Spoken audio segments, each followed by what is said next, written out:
Good evening, visitors. Welcome to the Australian War Memorial's Last Post ceremony. My name is Gerard Pratt, and joining us today from the Royal Australian Navy is Commander Ben McDonald. Today we commemorate the 75th anniversary of the sinking of HMAS Canberra. HMAS Canberra was one of two 10,000-tonne County-class heavy cruisers ordered by the Australian Government in 1924. Constructed in Scotland, she was commissioned at Clydebank on the 9th of July 1928, 2 months after her sister ship, HMAS Australia, and sailed for Australia in December. At the outbreak of hostilities in September 1939, Canberra began patrolling and escorting in home waters and the Tasman Sea. In 1940, she carried out escort and patrol duties in the Indian Ocean, rescued survivors off the SS Port Brisbane, and was involved in a number of searches for surface raiders. When war broke out with Japan, Canberra was berthed in Sydney Harbour, with more than 175,000 miles of wartime operational steaming to her credit. She continued the role of escort cruiser, undertaking convoy duties around the New Guinea and operations in Malaysian and Javanese waters. At the end of May 1942, she lay at anchor not far from the cruiser USS Chicago on the night the Japanese midget submarines attacked Sydney Harbour. Captain Frank E. Getting, RAN, assumed command of HMAS Canberra in June 1942, and then joined Task Force 44, a group of warships from the US Navy and the Royal Australian Navy. In early August, Canberra escorted a landing force consisting mainly of US Marines to Tulagi in the eastern Solomon Islands and screened its landings. The screening force encountered no initial resistance, but in the darkness of the early hours of the morning of the 9th of August, it was surprised by a determined group of 7 Japanese cruisers and a destroyer near Save Island. As the lead ship, Canberra received the full force of the Japanese barrage. Hit 24 times in less than 2 minutes, 84 of her crew were killed, including Captain Frank Getting. In the darkness and confusion, the attackers wreaked havoc before withdrawing. The cruisers USS Quincy and USS Vincennes were sunk. The destroyers USS Ralph Talbot and USS Patterson were damaged. The USS Astoria was so badly damaged that it eventually sank. The next day, USS Selfridge fired 263 5-inch shells and 4 torpedoes into Canberra, but the stubborn Canberra refused to sink until a torpedo fired by USS Elliott administered the final blow. Canberra sank at about 8 a.m. on the 9th of August 1942. The United States Navy Baltimore-class cruiser, USS Canberra, was later named in her honour, the only American warship named for a foreign warship or foreign capital city. Today, we remember HMAS Canberra and the Battle of Savo Island. We pay our respects to the men and women commemorated here on the Roll of Honour and to the survivors who returned home. Flight Lieutenant Duncan John Murchison was one person killed in the battle. His story will be told shortly. We warmly welcome his family today at today's ceremony. We're also honoured to acknowledge Mr. Gordon Ramsay, Minister for Veterans and Seniors, representing the Australian Capital Territory Chief Minister. Mr. Brendan Smith, ACT Commissioner for International Engagement. Mr. John King, President, ACT State Branch, Returned and Services League of Australia. Group Captain Matt Cottrell, Royal Australian Air Force Association, ACT Division. Representatives of the Naval Association of Australia Mr Ian Hill, Executive Director, Visit Canberra, and Ms Robin Hendry, Chief Executive Officer, Canberra Business Chamber. We'd also like to acknowledge the current serving members of HMAS Canberra who are in attendance today. As always, we welcome the veterans who have served, those that are still serving, and the families that support them. We acknowledge the members of RSL and Services Clubs Association, RSL Victoria and RSL Queensland, who are watching the broadcast of this ceremony around Australia. During this evening's ceremony, wreaths will be laid at the base of the pool of reflection by family, visitors and students on behalf of the following schools. From New South Wales, St Thomas More Catholic Primary School, Campbelltown.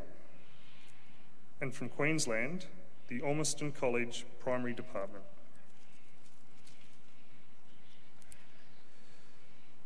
Australia's Federation Guard is a tri-service ceremonial unit of the Australian Defence Force. They provide a ceremonial presence at civil and military events and during visits to Australia by foreign dignitaries. The Guard will now dismount the catafalque party from the tomb of the unknown Australian soldier.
I invite you all to please stand and join in singing the national anthem.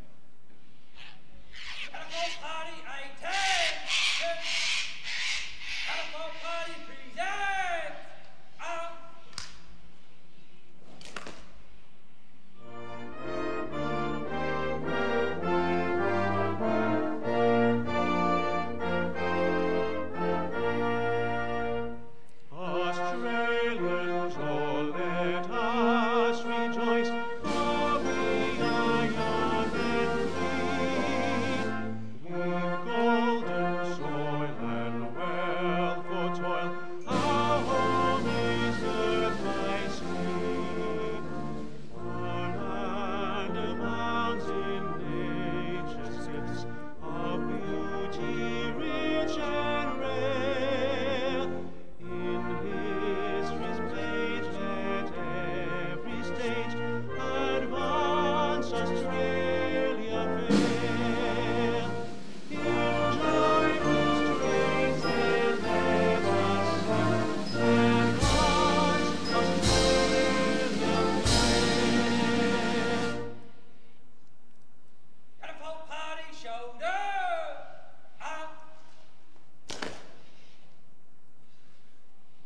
Children, please be seated.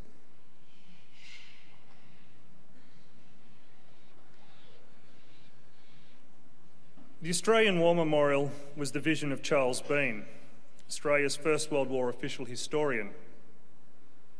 Bean landed with the Australian troops on Gallipoli and stayed with them at the front through until the end of the war.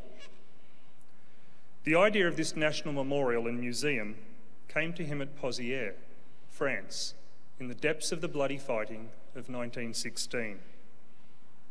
Bean's idea was that this would be a place where families and friends could mourn loved ones buried in faraway places. It would also be a place that could help all Australians understand what these men and women had endured and what they had done for us. Bean's vision, to which we remain true, is best expressed as inscribed in the entrance to the memorial's galleries. Here is their spirit, in the heart of the land they loved, and here we guard the record which they themselves made. Tonight, we will read the story behind just one of those on the Roll of Honour, which lists the names of more than 102,000 men and women who have given their lives for us in war and operation for more than a century.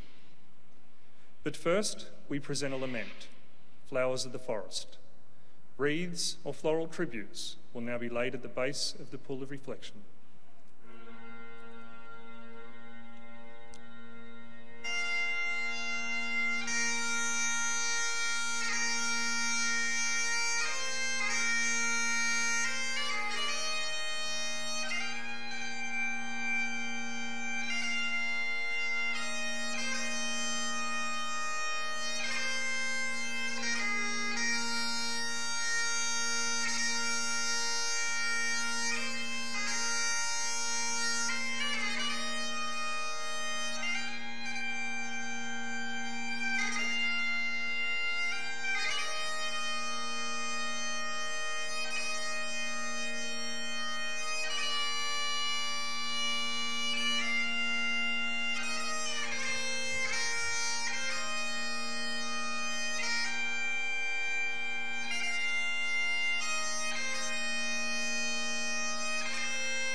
Today, we remember and pay tribute to Flight Lieutenant Duncan John Murchison. Duncan Murchison was born on the 20th of January 1916 in Melbourne, the son of Finlay and Fanny Louise Murchison. Before the war, he worked as a clerk and served in the 30th Battalion of the Militia, where he reached the rank of corporal. At the outbreak of the war, Duncan was living in Sydney, and in 1940 he married Marjorie Ferguson of Mossman. Duncan and Marjorie had much in common. Both were the children of sea pilots who had served for many years on the pilot steamers of Sydney and Newcastle. Duncan enlisted in the Royal Australian Air Force on the 4th of March 1940 at Mascot in Sydney. He served first as an air cadet, then from August 1940 as a pilot officer. He joined 9 Squadron in December 1940 and would serve with them on HMAS Canberra. When attached to ships in the Navy, this squadron was used for air reconnaissance, anti-submarine activity and artillery spotting. They flew Supermarine Seagull aircraft, which launched from the ship's deck with the use of a catapult, and on returning from their mission, they landed on water. Duncan was recognised as a talented and reliable pilot. In a recommendation for promotion in March 1942, an officer wrote, "Flying Officer Murchison is a particularly good type and above average as a naval cooperation pilot. He has a pleasing personality and is popular in all company. He is loyal, tactful, and keeps himself physically fit." The officer added that Duncan was considered by the Navy to be their best Air Force officer and naval cooperation pilot. On the back of this recommendation, Duncan was promoted once more, this time to the rank of Flight Lieutenant on the 1st of April 1942. 75 years ago today, Duncan was aboard the HMAS Canberra when it came under heavy Japanese attack while supporting US Marines near Savo Island in the Pacific. In the chaotic fighting, he was reported as missing, presumed dead. His death was officially confirmed in March 1943. He was 26 years old. He would never meet his infant daughter Robin, who was only 6 days old when her father died. His name is commemorated on the Port Moresby Memorial in Papua New Guinea, which lists the names of over 700 Australians who served in the Second World War and have no known grave. His name is also listed on the Roll of Honour on my left, among some 40,000 Australians who died while serving in the Second World War. This is but one of the many stories of service and sacrifice told here at the Australian War Memorial. We now remember Flight Lieutenant Duncan John Murchison, who gave his life for us, for our freedoms, and in the hope of a better world.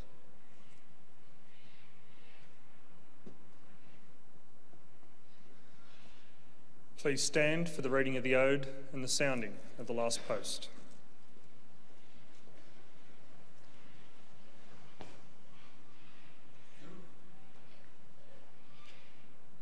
They shall grow not old, as we that are left grow old. Age shall not weary them, nor the years condemn. At the going down of the sun and in the morning, we will remember them. We will remember them. Catapult party, present! Up!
lest we forget. Lest we forget.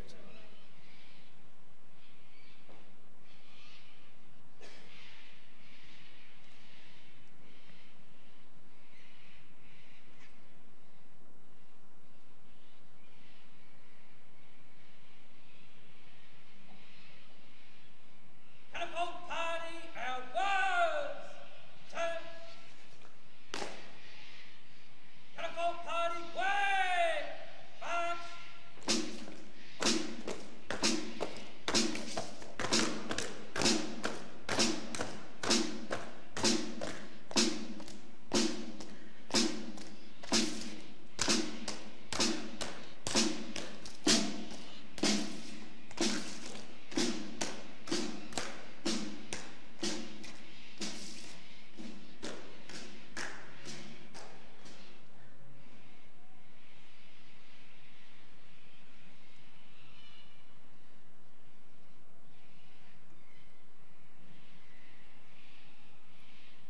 We leave you this evening with the words of the memorial's founder, Charles Bean.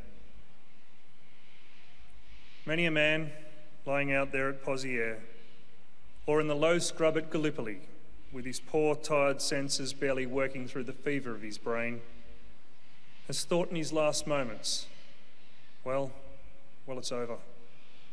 But in Australia, they will be proud of this. Ladies and gentlemen, girls and boys, that concludes the last post ceremony. We thank you all for visiting the Australian War Memorial and wish you all a very good evening. Thank you.